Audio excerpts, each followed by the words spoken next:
সাধারণত সময় বা প্রহর বোঝাতে আমরা বেলা বলে থাকি। বেলা যেমন বেলা ১১টা এমন করি আমরা বলি। তবে এই যে ব একার ল আকার বেলা হয়ে যায় তার কিন্তু একটি নিয়ম আছে। নিয়মটি হচ্ছে শব্দের প্রথমে যদি এ থাকে এবং তারপরের ব্যঞ্জনের সঙ্গে যদি আ প্রত্যয় যুক্ত থাকে তাহলে সে প্রথম এ হয়ে যায়। এজন্যই বেলা, দেখা, খেলা, একা ইত্যাদি। এই হলো নিয়মের বিষয়। তো এবার বেলাতে আসা যাক।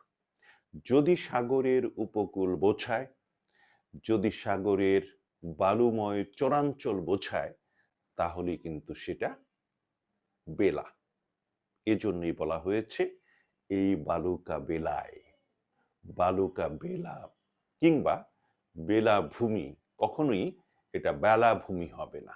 আবার কোনো একটি মেয়ের যদি নাম হয় এটি, তাহলেও কিন্তু সেটি বেলা হবে। তখন কিন্তু তাকে বেলা বলে ডাকা যাবে না।